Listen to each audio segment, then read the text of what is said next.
नमस्कार मित्रों, मैं चेतन परमार आप सभी का मेरे YouTube चैनल के ऊपर स्वागत करता हूं। आज के वीडियो के अंदर में शीशा इन ट्यूटोरियल इन हिंदी सीरीज के अंदर में आज हम डिस्कस करने वाले एक्सेप्शन हैंडलिंग के बारे में। एक्सेप्शन हैंडलिंग का बेसिकली मैंने दो पार्ट के अंदर में डिवाइड किया हुआ है पूरा वीडियो। तो आज हम फर्स्ट पार्ट के बारे में डिस्कस करेंगे, इसके बाद मैं सेकंड पार्ट को भी अपलोडिंग करवा दूंगा। सो शुरू करते हैं आज का video. Let's start.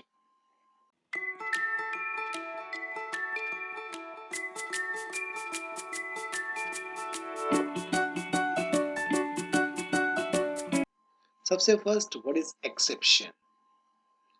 So exception handling in C# is a process to handle a runtime error. Basically हमने सुना होगा वर्ड ये एरर। कभी भी प्रोग्राम में कुछ अनवांटेड थिंग्स हो जाती है या कुछ एक्सेप्शन जनरेट हो जाता है, तब हम बोलते हैं कि एरर जनरेट हुआ है।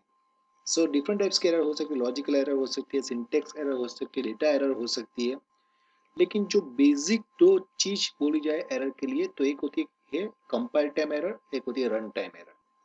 कंपाइल टाइम एरर का मतलब ये होता है कि बिफोर एग्जीक्यूशन जो एरर आपको विजिबल हो जाती है, it's known as a compile time error. That means at the time of compilation. And कुछ ऐसी एरर होती है जो आपके प्रोग्राम के एग्जीक्यूशन के बाद वो एरर जनरेट होती है, यदि based on your input data या रिसोर्सेज के लिए। सो वो होती है रन टाइम एरर। सो कंपाइल टाइम एरर को तो हम हैंडल कर सकते हैं, बट रन टाइम एरर को हैंडल करना डिफिकल्ट है।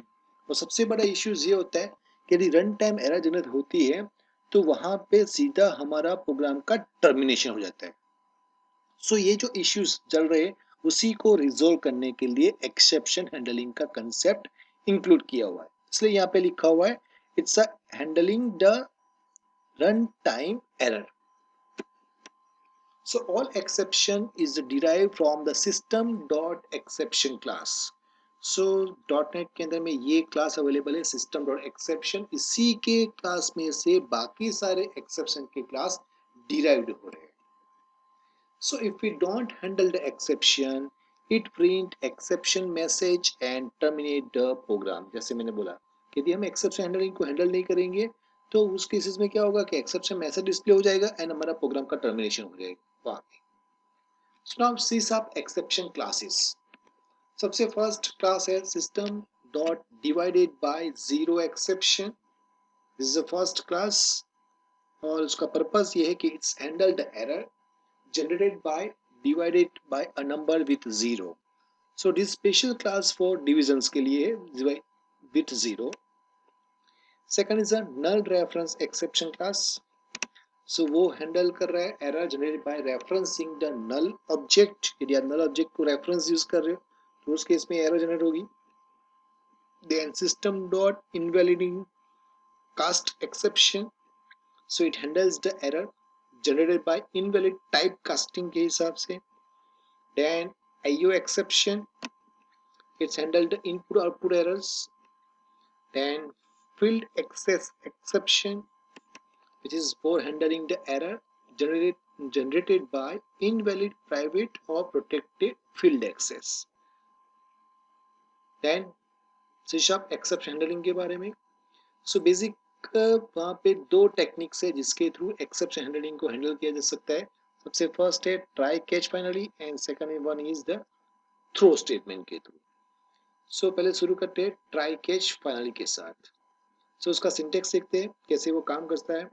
तो सिंटेक्स वाइज देखा जाए तो आपको कुछ इस फॉर्म के अंदर में ट्राई कैच फाइनली ब्लॉक दिखाई देगा, जहाँ पे सबसे first try, then this try block curly bracket start curly bracket end up to then catch block, and here in bracket you have to provide exception class object, and this is a catch block, last is a finally block, and this finally block content। okay, normally क्या होता है कि suppose ये जो try block है, ये try block में आपको वो सेंटेंस प्रोवाइड करने हैं जिसकी possibility run time error generate करने की है।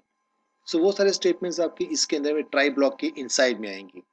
और सपोज ये ट्राई ब्लॉक के कोई भी स्टेटमेंट्स एक्सेप्शन जनरेट करते हैं, रन टाइम एरर जनरेट करते हैं, तो कैच ब्लॉक उसको कैच कर लेगा, ये वाला कैच ब्लॉक।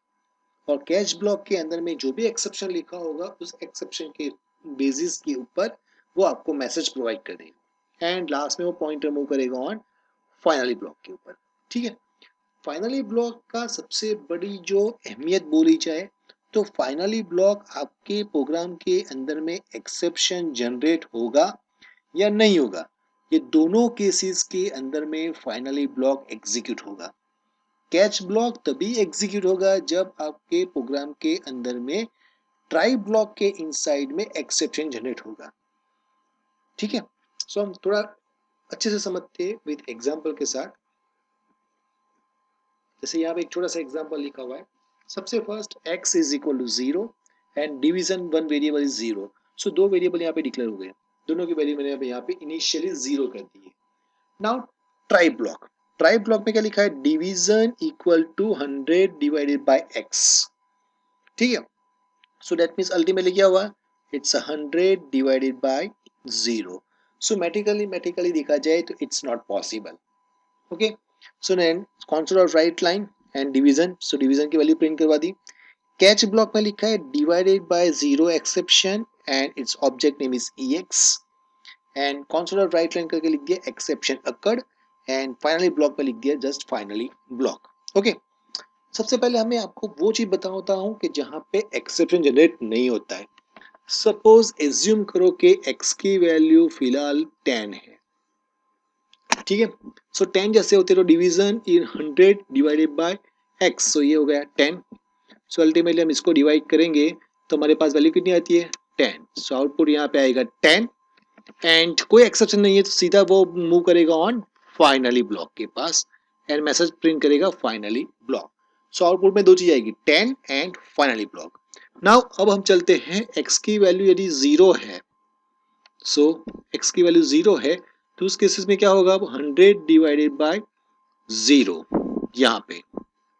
सो 0 जैसे हुआ डेट मीन्स के 0 से डिवीजन पॉसिबल नहीं है। सो यहाँ पे रन टाइम एरर जनरेट हुई और वो सीधा मूव करेगा ऑन कैच ब्लॉक के पास।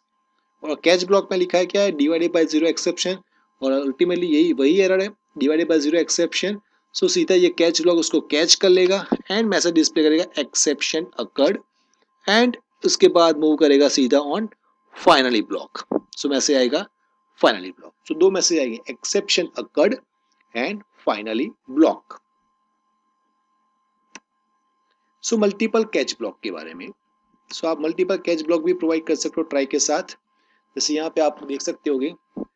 सो सबसे पहले ट्राई ब्लॉक, यहाँ पे मैंने एक एरे क्रिएट किया हुआ है नंबर्स का। सो माई नंबर्स 1 2 3। ओके, देन उसका 10th एलिमेंट को मैं प्रिंट करने की ट्राई करूँ। एग्जैक्टली मेरे पास कितने 0 1 2 3 तक पोजीशन है, लेकिन मैं 10th पोजीशन के एलिमेंट को प्रिंट करने की ट्राई कर रहा हूँ जो यहाँ पे पॉसिबल नहीं है। और मेरे पास दो कैच ब्लॉक है, catch block 1 catch block 2। So first catch block किसके लिए, divided by 0 exception and second है एक्सेप्शन, दैट मींस कि ये मेरे बेस क्लास लिख दिया यहाँ पे। सो कोई भी एक्सेप्शन आएगा ये उसको कैच कर लेगा। अभी यहाँ पे कौन सा एक्सेप्शन जनरेट हुआ है, 10th पोजीशन, दैट मींस के इंडेक्स पोजीशन रॉन्ग है, मतलब वो डिवाइडेड बाय 0 एक्सेप्शन नहीं है। सो पहले इसके साथ मैच करेगा लेकिन वो मैच नहीं हुआ। सो अब वो मूव करेगा यहाँ से, जैसे होता है ये फर्स्ट कैच में गया, कैच ब्लॉक मैच नहीं किया तो अब वो सेकंड कैच के अंदर में गया। ना सेकंड कैच के अंदर में ये तो बेस क्लास ही है एक्सेप्शन, दैट मींस उसके अंदर में वो वाला एक्सेप्शन 100% प्रेजेंट होगा। सो ये कैच ब्लॉक उसको कैच कर लेगा एंड मैसेज प्रिंट करेगा invalid index and move on finally block and message print करेगा फाइनली ब्लॉक। ठीक है, सो अल्टीमेटली आपके पास दो मैसेज आएंगे, invalid index and finally block. So इसी वजह से आप मल्टीपल कैच ब्लॉक को भी लिख सकते हो, बट याद रखिएगा मल्टीपल कैच ब्लॉक में से एट ए टाइम एक ही कैच ब्लॉक कॉल होगा। और कभी भी जब मल्टीपल कैच ब्लॉक आप लिख रहे हो और एक्सेप्शन का बेस क्लास को भी यूज कर रहे हो तो बेस क्लास को सबसे बॉटम के कैच ब्लॉक में लिखिएगा, मतलब लास्ट में। उसको पहले लिखोगे तो क्या होगा कि ये ब्लॉक हर बार किसी भी एक्सेप्शन को कैच कर लेगा। सो नीचे वो पॉइंटर को मूव होने ही नहीं देगा। सो उसको सबसे लास्ट में लिखिएगा। Then nested try catch, that means try के इनसाइड में अगेन और एक ट्राई कैच ब्लॉक। जैसे यहाँ पे देख सकते हो एक example, integer divided equal to 0 लिखा हुआ है। ये एक ट्राई ब्लॉक है फर्स्ट, इसके अंदर में एक और ट्राई ब्लॉक है, यहाँ से लेके यहाँ तक का पूरा, ठीक है। सो ये ट्राई के अंदर में लिखा हुआ second try, that means it's a nested try catch हुआ। अब यहाँ पे क्या लिख रहा है, result equal to 100 divider division by divider. So ultimately क्या हुआ, यहाँ पे वैल्यू हुई 100 divided by 0। Okay, now it's generating a run time error. So वो सीधा कहाँ पे गया, कैच ब्लॉक के पास। अब यहाँ पे कैच ब्लॉक में तो कुछ लिखा नहीं, जस्ट लिखा हुआ है इनर कैच। सो उसने मैसेज डिस्प्ले कर देगा इनर कैच, ठीक है, एंड सीधा बाहर आ जाएगा and outside the program. Okay, this is a nested try catch block. So thank you so much for watching this video. यदि आपको ये वीडियो पसंद आया हुआ है तो प्लीज लाइक बटन के ऊपर क्लिक कर दीजिए। आप मेरे चैनल को भी सब्सक्राइब कीजिए और साथ में जो बेल आइकॉन दिया हुआ है बेल आइकॉन के ऊपर भी क्लिक कर दीजिए। सो यदि फ्यूचर में कोई मैं नया वीडियो अपलोड करता हूँ तो उस वीडियो के बारे में आपको इंटीमेशन मैसेज मिलता रहेगा। So once again thank you so much and have a good day.